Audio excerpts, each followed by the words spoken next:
All right, so we started the transfer window with a bang, but it looks as if it's all gone a bit quiet. But Omar Berrada has been speaking. He says we wish to do a lot of things with a lot more pace, but they are not in a rush. But he's been saying a lot of things to Andy Mitten of the Athletic and the United stand. Not United. His is United we stand or United stand or what? United we stand. Don't ever put him on the United stand. He has a huge. In fact, that's an abomination. What you just said. You will raise a disclaimer quickly. United we stand. He had a very great interview with Omar Barada. We'll be talking about some of the things Barada has been speaking about and generally about the transfer here on United Everything Football.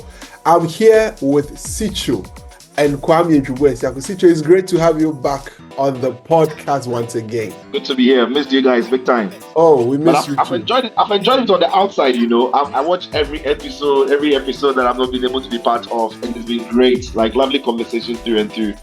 I've been enjoying it. Amazing. Happy to be here today. It's great. We had some very interesting guests on. I don't know if you enjoyed the all-female one that we had there. The ladies that Yeah, it was brilliant. It really was. Very, very brilliant. Top girls. Yeah. No ball pass. Yeah, very insightful, very fun. Man, you guys are doing an amazing job. It was brilliant. Thank you so much. Yeah. Thank you so much. Thank you. How have you been? Good. I can't complain. Is you find the level? That's why it's just coded language. Is you find the level? Yeah. Everything is getting better. It's getting better. This one is coded language. All right, so you know what to do. Remember to hit the subscribe button and hit the notification bell if you've not done that. Charlie, the subscriptions, you guys are forcing. You are forcing. We really enjoy it. But we Oliver Twist, we always ask for more. All right. Push us and take us to some 10,000 subscribers. We know you are 2,000 and 10,000 is too much to ask, but we will still ask. So it's not too much to ask. It's not too much to ask. Don't be humble. It's deserving. It's actually deserving. It's deserving. What you do is deserving. Yeah, it's deserving. Take us to 10,000 subscribers. There you go. Quick. United supporters. Introduce them to the podcast. Let them know the great things we are doing here. You come, Sancho is great. Sancho, I love your analysis, but you're not subscribing. You think you are doing me. Well, so remember to subscribe to the channel and also leave a comment with us. It's always important. Like the video. Last time I asked for 200 likes and you gave me over 200 likes. I promise I'll do something. That's funny. Kwame, you have to do another JC giveaway, right? You are the one who put us in this problem. Nobody asked you to say you want to give us something. Why do you keep doing this to us? Because we love them. We love them. You didn't even know what was promised. Said, I promise I'll do something. I don't know what I'll do, but I'll do something. What's the guy doing? What's the guy saying? I know people are actually asking in the comments section. Yes, that's why I've come to respond. We'll give someone. So when you enter into next month, we'll give someone a JC.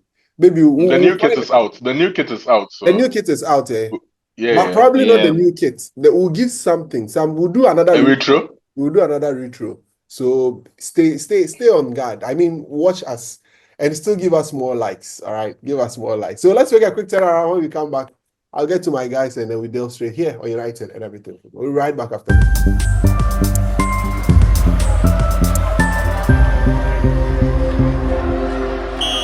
The Premier League fixtures are out. So Man United's fixtures for the 2025-2026 Premier League fixtures are out. So scrap that break.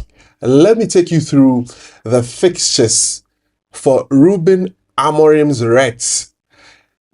Let me take you through. So we are starting our Premier League season with Arsenal at Old Trafford. That is the first game of the season. So in the month of August, we'll be playing 3 games. We'll be playing against Arsenal. We'll be playing against Fulham.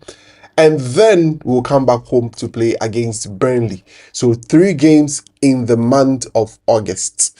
1 game a week.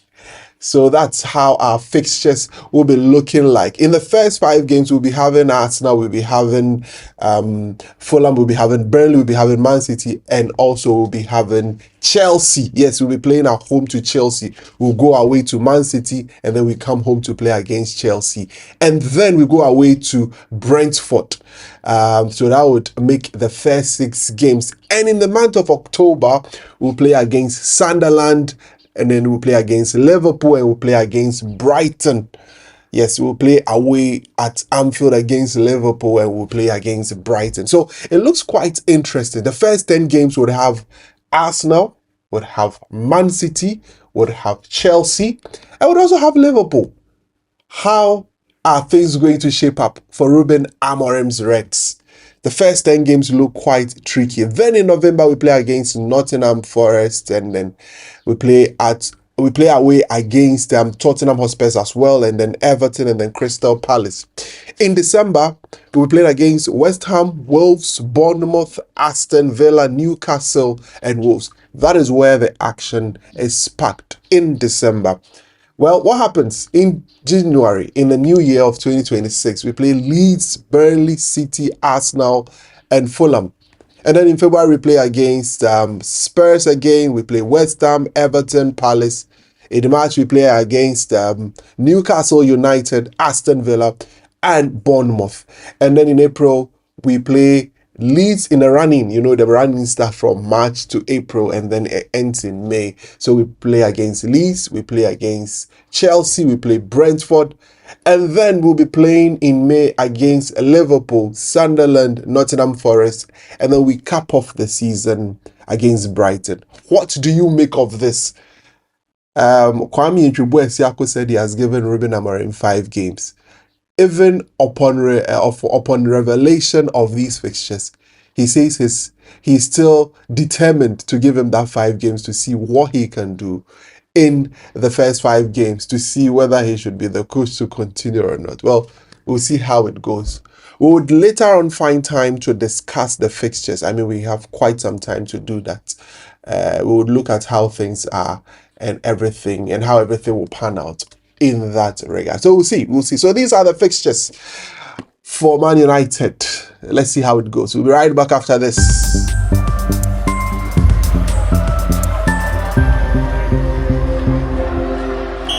All right, thank you very much. Welcome back to United and Everything Football Podcast. My name is Kwame. I'm here with Sicho, and then my brother Kwame Ntrubue. All right, guys, let me start with you, Sicho. I don't know if you have seen the quote from Omar Berrada. He sounds very confident. I mean, he's saying a lot of things after the disastrous season that we've had. And amongst them has to do with the appointment of Ruben Amorim and how he's taking some positives out of it, saying that the time that he has had has sort of given them an opportunity to see where all the problems are, and that it is going to serve as a catalyst to some sort of a good season that we are supposed to have next season. I mean, quite a number of things. But if you've read some of the quotes, which one of them has really, really caught your attention and you want to talk about? No. For me, it's just the whole tone of the way it sounds for me. And I read 2 minutes into it. It's either there is something they are doing behind the scenes that we don't see, or they are being overly hopeful, or they are just talking big as United should be, right?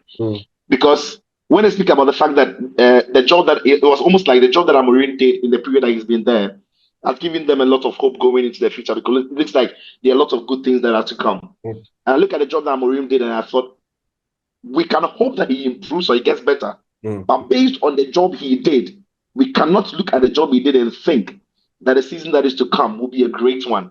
So it's like there is something happening behind the scenes we have not seen or we have not heard, and that is why they have the vim and the motivation to speak the way they speak. But altogether, you would expect that Man United will carry itself in the way that he spoke. I wouldn't expect any Man United boss to speak otherwise. I want him to talk big, inspire the confidence and everything. But the reality also has to match the confidence that they are inspiring or the things that they are speaking about. And at the moment, the reality for me, from where I sit, doesn't look like what it sounds when they speak. And I desperately hope that I am wrong. But I'm just trying to be a realist. But deep down, hoping that the big thing they are speaking about, all of us will see it in the end, and it's going to play out, and the team is going to be playing or performing a lot better than they've done. But again, statements will need to be made in this window to convince all of us that they are carrying the team into the right direction. At the moment, Cunha has been done. No other deals seem to be moving as fast as we would have expected. But again, there is still plenty of time to get bodies through the door, so we'll wait and see. Well, from where you ended, he said something that by the time the window is done, Kwame, what did he say? Yeah. He said by the time the window is done. He said we should expect a stronger team by the end of the window than the one that we just came out of the season. Came out of. But Kwame, I'll read this quote for you so that you pick your analysis from there. He said that the worst is behind us, and I'll read the quote. We've taken all short-term pains in the season. But as of this summer, the worst bit is going to be behind us. We will have the settled management team. We will have the coaching team with the technical team around. And on the football side, there is a clear idea of what we want to do, what players we want to get, how we want to see the team playing, how we are going to integrate the academy players, and how we are going to go and invest in future talent. I sit here today, and I am actually very optimistic, quite positive about what's ahead of us. Of course, we need to get a lot of decisions right, and we will make mistakes, there is no doubt. We'll try and minimize those. But what we want is to build something that is sustainable for the long, long term, right? Kwame, Omar Barada. Today I saw the United and Everything Football account make a post of 3 people holding a stone, saying that if Barada doesn't, so I'm projecting that image. I won't show you who the admin is, but the admin everybody knows who the admin is. So you go ahead and make your point. I mean, I've told you my stance now. Right now, I've put the whole Amorim thing on ice. Yeah. I'm on Ineos now. They should just deliver a good window. The guy is working a lot though, but like Sancho said, rightfully said, what else do you expect him to say? That's the thing. What else is he expected to say? What I want everybody to understand is every single person there, including Omar Berrada himself, have a point to prove. Yeah. In fact, they all have to prove themselves because the jury is out on the whole Ineos project as we speak. Yeah. They may be doing a lot of things off the pitch, which may be going right, but ultimately they're going to be judged on what the main team actually does on the football pitch. Yeah. And we started off great. Like the window started off exciting. I thought we were going to go like every week we're going to sign one player. After we sign one player, everything's just gone cold. But then let's be honest. If you finish 15th, you had the kind of season that you had. You really be up against it in terms of trying to get everything that you want. So far, if I look through our targets from Kwenda, that's where people don't even start from. Mm-hmm. We missed out on Kwenda. That's where it starts from. Mm-hmm. He turned us down for Chelsea. Yeah. We got Cunha very early before there was even any competition. Mm-hmm. Great business. Because I think we need Premier League proven players. Yeah. And then we are trying to get Mbeumo. Now that's how they say we should pronounce it. Mbeumo in. Mm-hmm. Our bid competition from Spurs, as we hear it, it looks like we can get that 1-2 over the line. But we've missed out on the lap. Mm-hmm. Right? Yeah. And now Gyokeres has sort of said we aren't the priority. So we are missing out on players. That's the point I'm trying to make. But it's not been smooth. And I don't think it's going to be smooth because we put ourselves in this position anyway. Yeah. We are coming up against rivals who wants the same players and they offer more in terms of the prestige of Champions League football and whatnot. So we're up against it. So they have to prove themselves. It's not just talk. You can talk all the talk that you want to talk. But come the end of the month, come the end of the window, let me put it that way, you want to see them deliver a squad that I would sit at in the comfort of my home and say, this is a good enough squad to compete. Kwame, you know how I think. I don't go with this fit and fourth and sit position is okay. No. Go and do something. Every season is different. Go and do something. See, I've seen teams finish 17th and make Europe the next season. I've seen teams finish 12th, 8th, and win the Premier League the next season. It's happened before. Leicester almost got relegated and then won the legue the following season. Didn't Chelsea win the league with Conte after finishing like 8th the season before? Yeah. Antony Conte. Last season, Forest were battling relegation, and this season they could have easily, 2 seasons ago, they were battling relegation, and this last season, they could easily have made the Champions League. They still qualify for Europe anyway. So we are Man United. After the window of the season that we had, what I expect is some of violent reaction to how disappointing the season is. Deliver a good window for this manager. So I can say, you know what, you've had your way. Ruben, get to work. I mean, that's what I want from Ineos now. Like, give him players. And then we put the whole Ineos bit aside and go like, this squad that we have, a lot of managers in the Premier League can work with this squad and do very well with this squad. So show us what you've got. Show us what you've got. So that's what Kwame and Sichu are saying. I'm virtually saying the same thing. But if there's something that I pick from what Berrada have said and what Amorim said at the end of the season, it looks like they are all in tune. They are all singing from the same hymn sheet. Because Amorim said he promised that a storm was coming, but he's going to tell us that the storm is over. Berrada has also come to say something of that same sort. So it means there is an expectation that they are placing on themselves. And we are also going to hold them by that same expectation. And we'll see how best they perform. So that's just my bits on that particular situation. All right, so let's come back to the transfers. I made a list here of some things we'll talk about. Kwame has already mentioned that the Gyokeres rejection. Well, today there's some funny twists. Fabrizio is reporting that he said he has not said no to United. Basically, he's saying that you are number 2. Arsenal is the priority. And we put up a poll. Kwame, the admin, put up a poll. And this is quite an interesting poll and what a lot of you were saying. So as you can see, a lot of you are saying, no way, he should get out of here. We don't need him. If he doesn't want us, we don't want him anyway. But Sicho, is it that the fans are being emotional, or what do you think of this whole Gyokeres situation?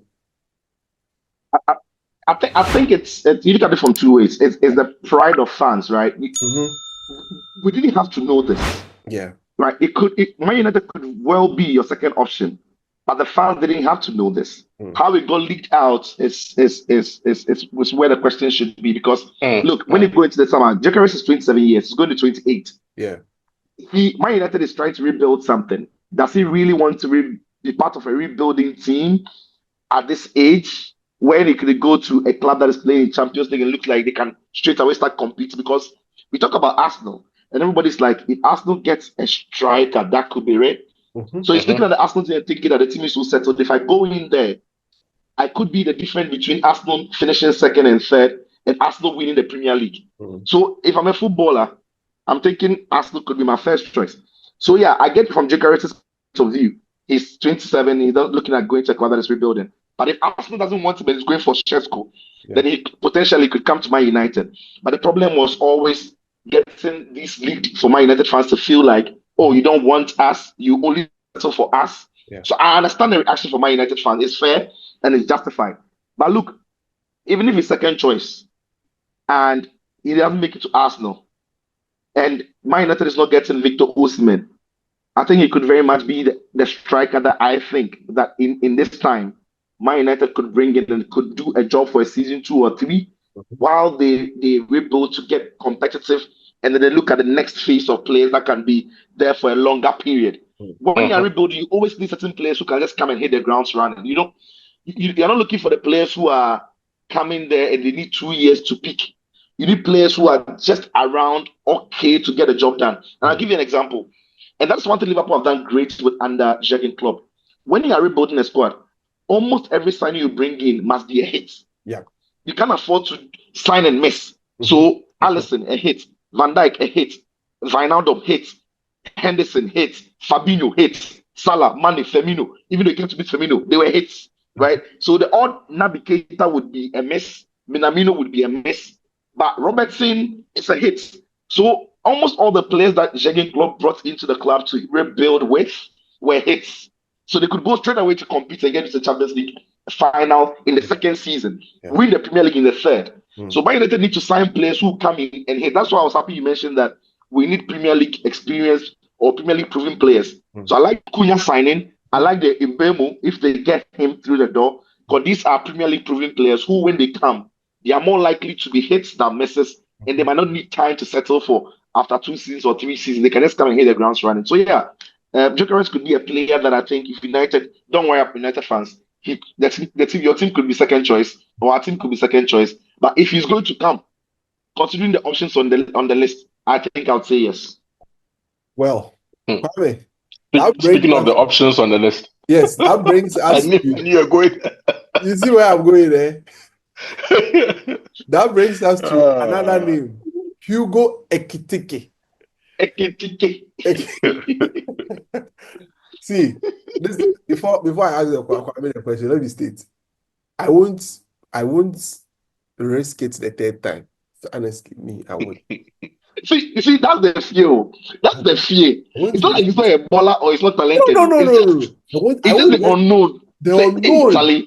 I want to risk it. We are doing it again. Like you see the fire. The fire is so it's there. And you just want to let me. You know, I say, oh, you are not saying let me try. Like let me put my hand in the fire. I always say this. Only a fool keeps on doing the same thing, expecting a different outcome.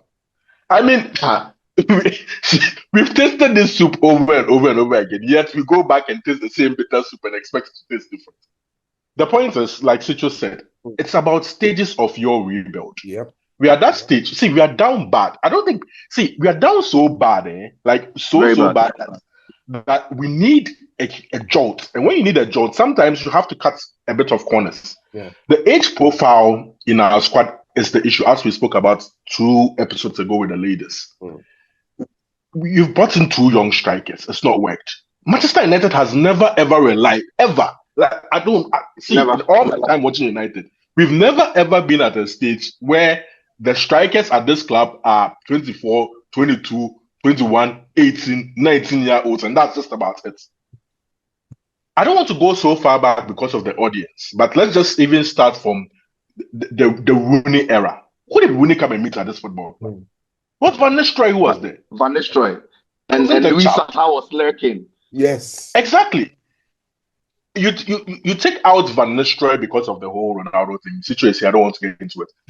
and you and then you replace Van Nistelrooy with good strikers. Carlos Tevez comes in. Immediately Carlos Tevez comes in, you have Dimitar Berbatov coming in. From Spurs. You get what I'm saying? Transition, you are bringing in ultimately Robin Van Persie. And then we've seen a chain of experienced players come in post Alex Ferguson. I bet the fact that all of them I bet the fact that all of them were past their best. But then you always had that crop of experienced strikers and then young strikers. That's Manchester United. That's just Manchester United. The era started from the Ten Hag era. That's where we decided to go again, because at that point we're signing more of experience or oldies, so the Cavani's, the Ronaldos, and all of that. Then we went the complete opposite. We have to find the balance. Yeah, we have to find the balance. I think the issue on the ground is we wanted the lap, a young player. I thought we had dodged the bullets by missing out on him, someone who turned us down. I thought, like, sometimes you have to save yourself from yourself. Like, you have to be saved from yourself, basically. Something must happen for you to know that what you're doing is just a stupid thing, and you need to get an experienced striker. Yeah. Then we go the Gyokeres way, and then we get turned down. Ultimately, we have a head of recruitment who is known for bringing in young players. I think that's where the issue is coming from. Will I call it an issue? That's where the interest in Ekitike is coming from. The fact that is his expertise, bringing in young players who will then develop and become world-class players and probably be sold for bigger money, or if they're playing for a big club already, they become a mainstay. So hence the interest in Ekitike. He's a German man. He's worked in Germany before. He has the links in Germany. So it's easy for him to go back to his roots to look for something for us. I want to believe it's just a contingency.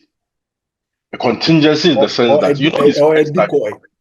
It can't be a decoy. It's not a decoy because the man that we want has us as number 2. So you can't just be sitting there as Manchester United and not have another option lined up. You get what I'm saying? So he is actually I believe he's a genuine option, but he is more like a contingency to what may be the case that Gyokeres may not sign for Arsenal.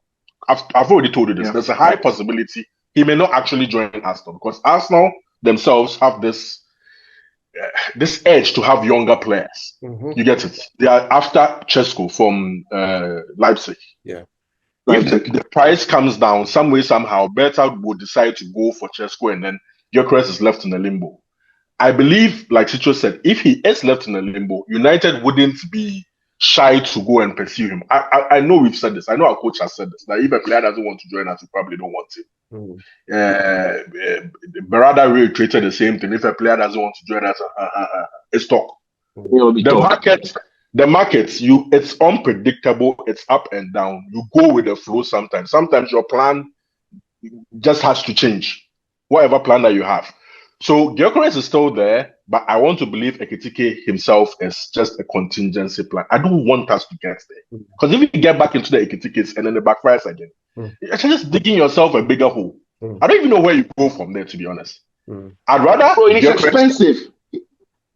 You know, the thing is, these German clubs, when there's competition, they would hold out for their release clauses. When there was no competition, they will sit down with you and compromise. They are selling clubs. No matter what, if they plan to sell this summer, they'll sell this summer. It's just about getting the numbers right with them. If you get bullied like how Liverpool got bullied for Vets, then fine, that's on you.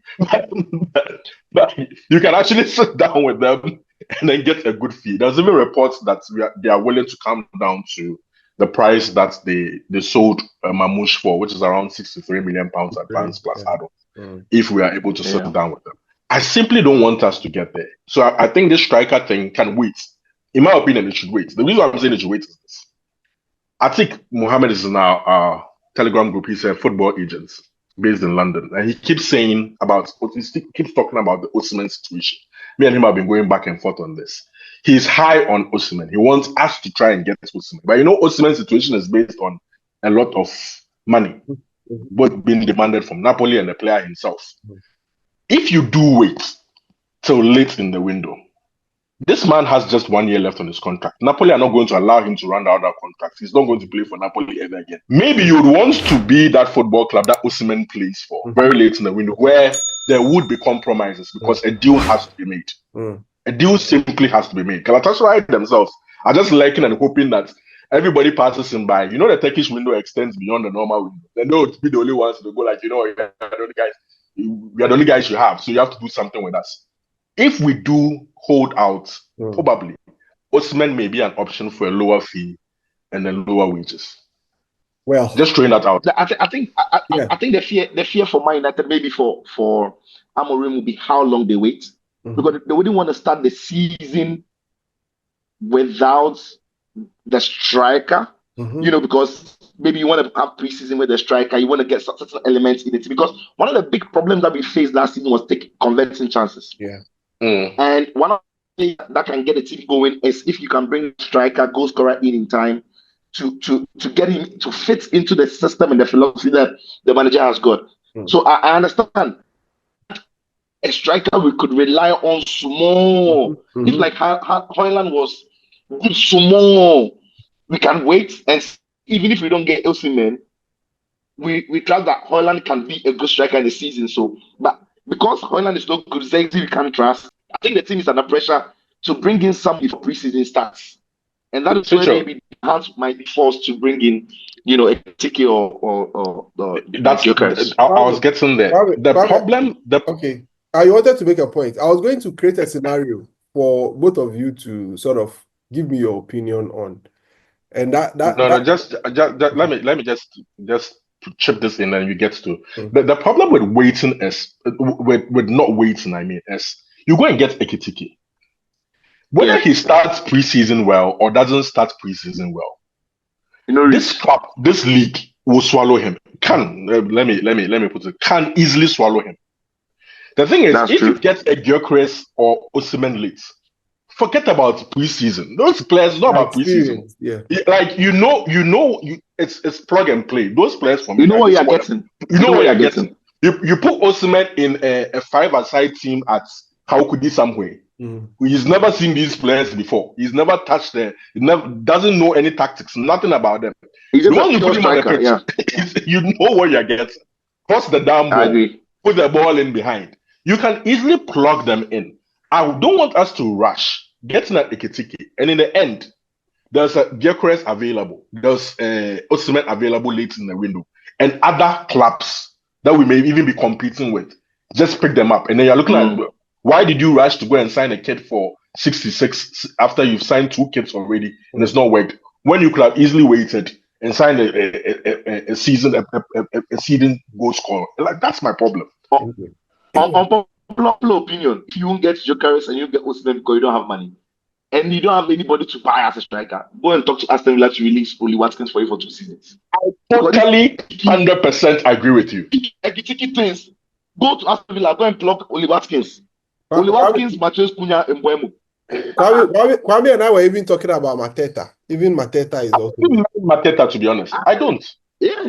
Just give me a Premier League proven striker if you're not going to get any of the two big strikers on the market. Yeah. Don't do me Ekitike. Ekitike, come on.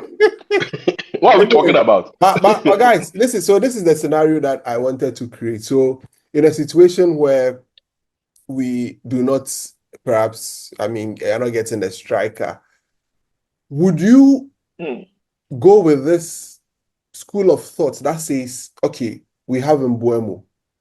Mbeumo can give you 15 to 20 goals. You have Cunha. Cunha in the last 2 seasons has given you some 15 goals around on the average. Bruno is also there, can chip in goals. Ahmad can chip in goals. These are players that can score. Do you agree with the people who say that, okay, now shelve it. Let's rather get or invest in a solid midfielder, like a player like Baleba. Because he will come at a top dollar. And then, shelve that because you are not getting your first choice striker or you're not getting a proven striker. You don't want to go and gamble. Let me shelve that and then let me, invest in a solid central midfielder. Sincho, I'll start with you. Sincho should go first. It's an incredibly tough one. But all of that will depend on the fact. So I said it, but a top class midfielder like Baleba is going to come in for a lot of money. That we know. And a top striker that we are looking for is going to come for a lot of money. So the assumption here is if we got Cunha, we've got Mbeumo, and all the other players fit, where are we going to spend the cash? Where are we going to spend the cash? Yes. I will spend it in midfield and manage what we have up front. I will spend it in midfield and manage, because if that midfield is solid, and Bruno doesn't have to play as a number 8, and so Bruno has to play as one of the 10s with either Mbeumo or Cunha, either Mbeumo or Cunha plays as that number 9 who can drop in and link up with the front 3. I would manage that and get another quality midfielder, because that will be important. That will also be crucial. We are speaking about the attackers and everything, but look, that position also has a lot of doing. And for me, I never like the idea of Bruno having to sit in the midfield with another one to be a midfield too. I don't like it. So if that would mean Bruno as 110, Cunha or Mbeumo, and Cunha and Mbeumo as a half 9 or whatever, and you've got Amad Diallo and others also chipping in, I would manage that. Considering we only have to deal with the Premier League and then the League Cup and then the FA Cup trophies. I would invest that top dollar in the middle of the park. Kwame. Before I posted this in the Telegram group, I issued a disclaimer that no one should kill me before I make this suggestion. That why don't we shift? We shifted. We shifted from looking for a striker in the lap to going to buy a number 10. Yeah. right? The window doesn't necessarily have to go like, okay, now it's automatic. You're looking for a striker. There's no format. Just focus. There's no format to it. So now that your striker issues is also still there, and you need a midfielder, you can shift to the midfield, fix your midfield, and like I was saying before, late in the window, when your Gyokeres and your Osimhen are still struggling to find clubs, you can go back there and make a good deal and get a striker. Yeah. One of the benefits of signing Mbeumo and Cunha, like Sancho said, was they are dynamic players. We've seen them play. Mbeumo has played as wing back. He's played as a number 10. He's played as a striker. Cunha can play as a left winger, can play as a number 10, can play as a striker. When you put all these stats together, they are all X-factor players. You get it? We are signing them because they're not just tactical fits, but they can also create something out of nothing.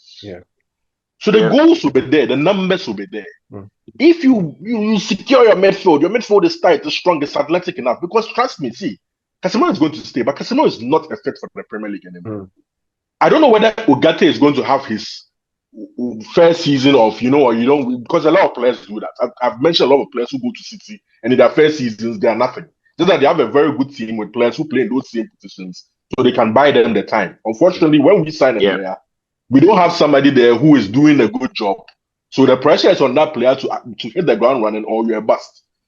Hopefully, Ugarte steps up next season, but then there's no guarantee of that. You need somebody else in that midfield who can just drive with a damn football, like run with a football, track. But I don't even mind, right?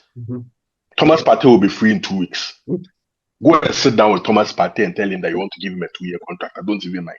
Otherwise, go to France. Go and get a black dude there who just runs up and down. And just come and plug him in our midfield. And then make our midfield solid. Once the midfield is solid, the goals will flow. We can buy ourselves time to get a proper striker. Yes, my buy Kone from AS Kone. And get some black dude who has an African name who just runs up and down and just plug him in our midfield. I don't want to use that word on the platform, on this platform. Otherwise, maybe you. It's not racist. It's not a racist thing. See, it's not a racist but if your complexion is black, Kwame is a racist. That position is meant for black players. It's a black player's position. If you have a black player running up and down in that position, your midfield is not complete. Forget about what PSG and those people are doing. Those are anomalies. Go down memory lane. Even the great Barca team. They had Keita and they had Toure and all those players. So look at Real Madrid. Look at Real Madrid. Look at Real Madrid now. Kamavinga, they're just running around. Get those black people in. Don't sort you out. Anyway, you know what? I'll go for another break. When I come back, we will delve into the outgoings. We would ask a few questions. Because like we said here consistently, a lot depends on players going out if we are going to have a very good window. Because it's not right financially or in any way, in terms of numbers, in terms of squad size, having all those attackers on our books. I mean, some of them have to go.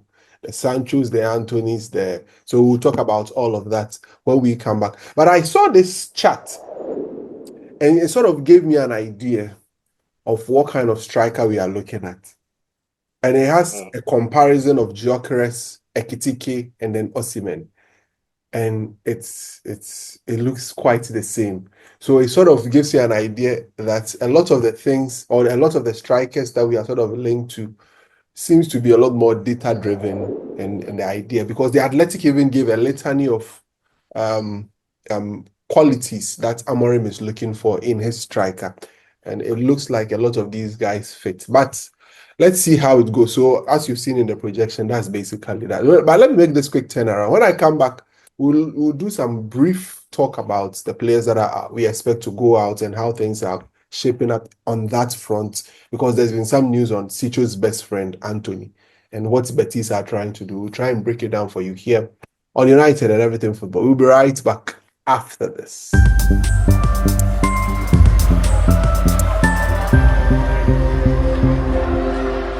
All right, welcome back to United and Everything Football Podcasts, where we've been having a very good discussion regarding the transfers. We've already discussed the issues with Omar Berrada and what he's been saying, and our striker situation and the kind of signing we want to have in that regard.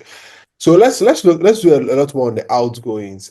Sancho, it looks like it's becoming quite difficult. I mean, selling players for Manchester United. I mean, last season in your stride, I mean, they forced them, got some money for McTominay, Wan-Bissaka, we got some good money and all of that. I think by the time 100 million euros. They got 100 million euros at the by end. the time Yeah. we ended, we Our had highest since Ronaldo's time. exactly. And Yeah.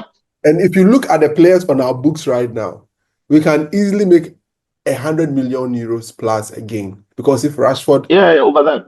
is going for but so what's your general thoughts on the outgoings and how the pace with which it's moving? Yeah, it's just a lot of not many movements. Yeah. Yeah. It is expected. With the way Man United are struggling to offload the players around this time of the summer of the market, because the players Man United are trying to move on are not players that a lot of teams are desperately looking for. They are players Man United are desperately looking to ship out. That's a good point. Right? So nobody really wants to come in now and pay Man United's valuation. They are waiting for Man United to be desperate, just like and this is the reverse of what Kwame spoke about earlier on the Osimhen or Gyokeres gig. That Osimhen will play somewhere by all means. Gyokeres will play somewhere by all means. Yeah. But how long can you wait to get them on a desperate sale for the selling club? Right? So the clubs that are looking to bring in Rashford, they are not posturing desperate. They're also looking for Garnacho. Because they've heard the rumors that Man United the coach has told Garnacho to look for another club, which That's the problem next season. That's the problem. So everybody knows Man United want to sell Antony. Everybody knows Man United want to get rid of Sancho. Everybody knows Rashford is going to go. Everybody knows, Garnacho is going to go. So nobody is rushing to come and get them. It's not as if Garnacho balled last season or Rashford balled last season. Barcelona are coming and saying that, bang, 80 million, we need Rashford to improve our team. No. Barca like, Rashford could be a good option. But the club don't want him to stay, so let's wait. 1 week to the end of the market when they really need to get him off the books. They might be willing to settle for 25 million, maybe 20 million, or a loan deal with United paying over half of his high wages. Same for Sancho. So, and I get why around this time of the market, United are failing or are struggling to sell some of the players that we all know will leave. Because the clubs are playing smart, like we also would expect Man United to play smart in the market. So do me, I no do surprises. You. Do me, I do you. Yeah, you do me, I do you. Man no go vex. So if I get Sancho very well, it's so early in the window, and there is no desperation on the side of any club or anyone to do that. And I think it makes a lot of sense because it's hard. It's hard. Normally, when perhaps the season has started and things are going to happen and teams are now, okay, after preseason, some few injuries here and there, and the teams are looking at their general squad and they are saying, okay, I have this problem, maybe Rashford will be a solution or a Garnacho will be a solution. That is when it comes in. But Kwame, we heard of something in relation to Antony and how Betis are desperate and are trying to do. I don't know if you could break it down for us on what even before I get to the Antony thing specifically, I just want to top up on what Sucho was saying. There was this, when you're looking for clues as to who is leaving, there are some funny things that lead you to believe that certain players have been frozen out. When we released the kits, there was this info on the jersey numbers. I'm a numbers guy. I like to look at those things. It's just a funny thing. Rashford's jersey is still, like, you can actually print out a Rashford kit. His number is still available for print.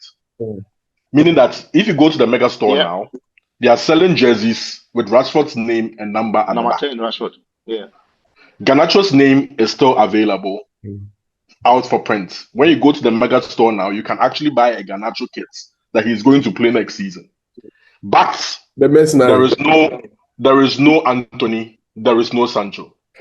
What it means is that their jersey numbers have basically been stripped from them. See, sometimes when clubs get desperate and want to send a strong message, we are not renowned for that, but big clubs do it. That's why I see sometimes acts like a big club.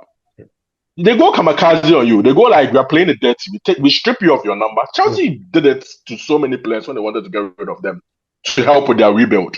Yeah. You know, they knew it was going to be hard. So they played dirty. You do not report with the main team for preseason. You train with the reserves. We take your jersey number away. We do all sorts of things to make it very clear to you and your agent. They take your locker, everything. They take your key. It's not supposed to be nice because we know we are contractually obliged to pay you. You have to come to work. We can't just say don't come to work. You have to show up for work. But we can determine go enjoy the junior. Go and join the kids. It's not nice. It's not pretty. Yeah. But these footballers, these agents, when they get their clients to such big clubs, they're not in a hurry to move them all. Because they're not going to get these contracts anywhere else but the clubs that they currently are. And even if you do get rid of them, you would have to pay them off the rest of the remaining contract, assuming that the buying club does not match the wages. You have to top up the wages left on the contract. So they're not in any rush unless you press them off. So we have to play that sort of game, unfortunately. We are at that stage of a rebuild where there's no need. I don't see why United should be nice to anybody. We've done that to players in the past. It's not like we've not done it before. Eric Bailly, if you remember how Eric Bailly's exit was. Very nasty. Even Schweinsteiger, Jose did it to him. Under Herrera. No, but you know those players were actually, it was in the season and they were playing and blah, blah, blah. Bailly, when he reported for preseason, they said don't come and train. Like, go to the children. Like, don't come. Go to the children because we have to sell you. You have to be sold. We are selling you. We are selling you. It wasn't nice. But fans were not complaining because he was not a lover boy. He's not one of those. The problem we have is you can't do that to the likes of Rashford and then Garnacho because of the fandom. You know, the newspapers will even feast. Like it is like bread and butter for them. It's huge. Aside that these are one of your own. It's too much chaos. It's too much chaos. They are also academy players. Exactly. They are homegrown players. They are the ones we actually need to sell to make a lot of money to give us room to do more business. But they seem to be the ones who would most likely stay out of those players that we want to get rid of. And speaking of the players we want to get rid of, that's where I would bring in the Antony thing. So Betis wants Antony. They desperately want Antony. The problem with Betis is, I knew this problem was always going to be an issue. Have money. Betis' highest money they've spent on any player is 30 million euros on the Nielsen. Do you know when that was? The Nielsen. Do you know when that was? So many years ago. 2002. That time Betis was the La Liga was the boom, the whole Galactico era. You get what I'm saying? Even their clubs were rich. It's almost like the Serie A teams kind of thing in the early 1990s. Around that time, the Spanish league teams too were the big bosses, not the Premier League teams. So they're splashing 30 million euros on the Nielsen just because he can do a seal trick. That's how much they spent. They've not spent that much ever since. Their highest ever since that time was for one of these Spanish strikers from Getafe for 26 million euros. It tells you they have a budget. These clubs they have a limit. That's what I'm trying to say. I don't think they can pay more than 30 million euros for Antony. They can't. But the problem is Antony's book value is 40 million euros. And you know, clubs, when they want to sell, you're always at least looking to break even. To break even. That's the term. To break even. You don't want to sell at a loss. A lot of fans always think that, but you bought him for 85 million euros, but you have to sell him for that. Anything less than that is a loss. That's not how the economics work. Based on the value left on the player's contract, how much you bought him for, you break it down over the length of the player's contract. That's how much you used to calculate the book value. And it's just 40 million euros. But for Betis, it's not just 40 million euros. But they've suggested something clever. That's what I want to get into. It's very similar to the Mason Greenwood deal with Marseille. It's just an amicable solution for all parties. We sold them Mason Greenwood to them for £26 million. That is very undervalued, right? We all agree, but we understand why. We're urgent to sell because there was an issue, and then they actually solved the problem for us. But we inserted a 50% sell-on clause, meaning that we own 50% of the player. Marseille own 50% of the player. assuming Marseille sell him for, because they bought him for 26, let's say they sell him for 52, 52 million pounds. What it means is that if they give us half of it, they would have broken even on the deal for Mason Greenwood. They would have made their money back, which is 26 million pounds. And we get the extra 26 million pounds, which would make Mason Greenwood's total sum to Manchester United 52 million pounds, which is actually more of his right valuation. You get what I'm saying? It makes sense for all parties. If Marseille end up even selling him for more than the 52 million pounds, it means they're making a profit on the player, and Manchester United also inadvertently even make more money on the player. It's a very similar proposal that Antony's people from Betis are suggesting to Manchester United. They pay us 20 million euros now. Fans will get pissed off. They go like, oh, it's just 20. No. Hold on. Calm down. I've used the precedent. 20 million euros, but we would own 50% of Antony. You, Manchester United, would own 50% of Antony. In the case that Antony is sold for even 30 million euros, 40 million euros, you get 20 million euros back. You add that to the 20 million euros that we've given you, and that is the player's amortized fee that you are looking for. Case closed. If we happen to sell Antony for more than 40 million euros in the future, we Betis make a profit. You, Manchester United, you make a profit. Worst case scenario, we sell him for 30 million euros. 15 million euros to the 20 million euros you have, 35 million euros. It's 5 million euros short, but it's better than any offer you could actually get in this particular window. Because aside Betis, nobody else has shown any concrete interest in Antony. So they're solving a problem for you and offering you a future way of making money. One thing fans should also understand from such a proposal is these clubs would always want to make a profit. Betis won't give you 20 million euros and not expect to make at least 20 million euros back in the future. Marseille won't spend 26 million pounds and not expect to sell that asset and make their money back in the future. So the obligation on these players performing, or them giving the platform for these players to perform, then falls on the likes of Betis and Marseille and not Manchester United anymore. Because they need these players to do well. They'll make sure you play the number of minutes you need to play in the biggest competitions, play your preferred position, do everything possible for you. Give Mason Greenwood all the penalties in the world to take so that you'll be League One top goal scorer. It's all about package. They'll make sure you are the best player. You are the best player in League One, so that when the PSG comes for you, they'll go like, you have to pay 60 million euros because they don't even say 60, they'll say 80. They'll start from a crazy value like that. Right? Because they know they owe somebody a lot of money that they have to pay and they have to make a profit. So fans should calm down and then know that we are in a tough situation with moving players. When certain offers come, sometimes you have to look at it 2-2, as we say it, 2-2. And not always jump on it and go like, if they don't want to pay, they should fuck off. If they fuck off, you are fucked. They should stay.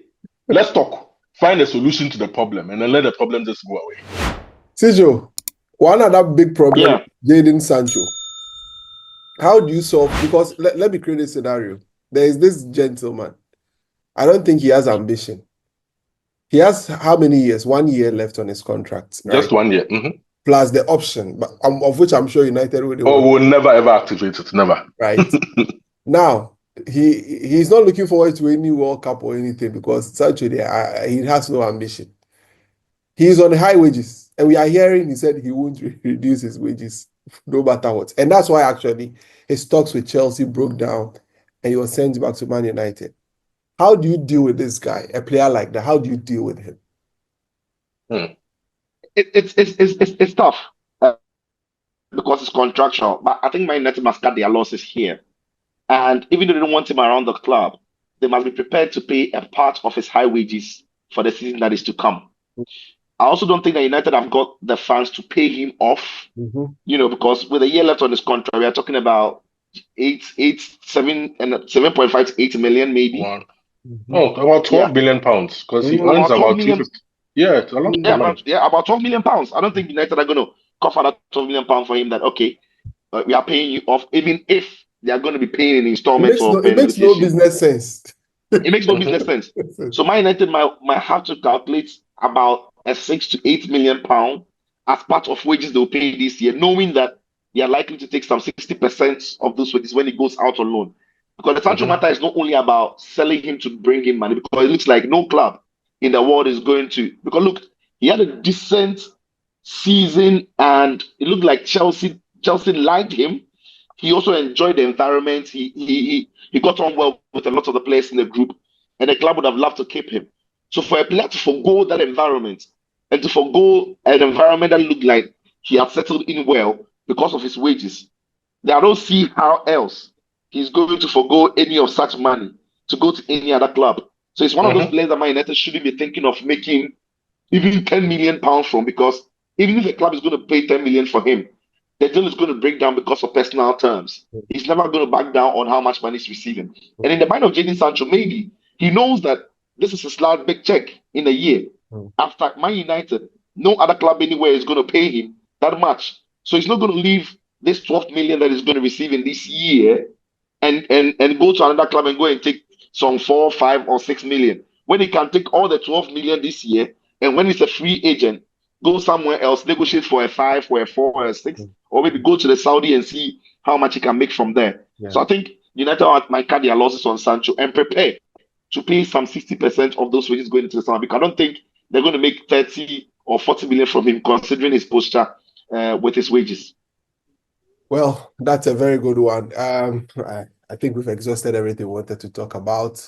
So Jadon Sancho's situation is one that is quite worrying. For me, I try to avoid it, but it's a show that we have to talk about things. It's got the freedom, bro. It's got the freedom to say and whatever. Probably, I won't when you look at the contrast in behavior between Marcus Rashford's situation and Sancho's situation, it's quite sad for me, because you can see Rashford's people actively trying to get him a football club. There were even reports that he's willing to even forgo wages to make sure he even goes to a club like Barcelona. Yeah. Then you look at the Sancho situation, where he's not even willing to sacrifice a little bit of money to even stay at Chelsea. Because see, I don't even get the wages. I don't even get the wages bits, because even when you think about it, Chelsea is going to offer you a 5-year contract minimum. Yeah. If they put you on 120 to 150k a week for 5 years, Chelsea, the club that you cling to love, you're playing in London, where you do come from. You're playing in the Champions League. I don't see how the math then doesn't make sense to you, that you stand to earn more over the next 5 years. Let's say even stay at Chelsea for the next 3 years. You will make all that money Man United will pay you in 1 year, and even more. I don't know whether you guys get my point. So it doesn't make any sense. But his Nigerian agent, I don't want to get you let me just skip this part. Him and his agent, they're not serious. That's what I'm doing. They're just not serious people. Because I think they're doing a bit of miscalculation over here. They're not getting things right. It doesn't make sense. Their priorities are not straight. It's not straight at all. That's why I started with he lacks ambition. That was my first point. Yeah. It's hard to understand his situation. Because for me, if I were Sancho and I was in this camp, I'll take that Chelsea deal in a heartbeat, right? Because and in Chelsea, he wasn't under pressure to perform like he was at the Man United. Because there are too many players in and around the club that you're on the same level with, right? And he was almost protected. And I think that is the kind of environment he was thriving in. He's almost protected from, because everybody's looking at Cole Palmer, who's not delivering, or Enzo Fernandez. So even when he's having bad spells, like I said, like when he's having bad spells, he's not a guy. It's Man United fans who are overly looking into his game and pointing these numbers. So and you didn't even come with a big price tag, 25 million euros, 25 million pounds for you. No big price tag on your shoulders. Squad player, you're cool. It's okay. Some way. It's okay. All right, so thank you very much, guys, for being on the podcast with us today. And thank you for pleasure. I was gonna do a little bit on Mitchell, but you Vivell. can. Vivell. In the next episode, I promise I'll make Kwame do an in-depth listing on Vivell. Yes, somebody asked Christopher Vivell, Christopher Vivell, yes. So if you have any questions too, please remember to drop it in the comment section for us, and we will do our very best to answer for you. Even if it requires bringing Cicho back to come and answer, we'll do that so that you come in. I got you, people. All right, thank you very much. Remember to hit the subscribe button, hit the notification bell, leave a comment. 300 likes. Sharp. Oliver Twist. This one, not gonna promise anything that we don't even know what you're gonna do. Loose tongue. People are holding me by my balls. Yes, as they should.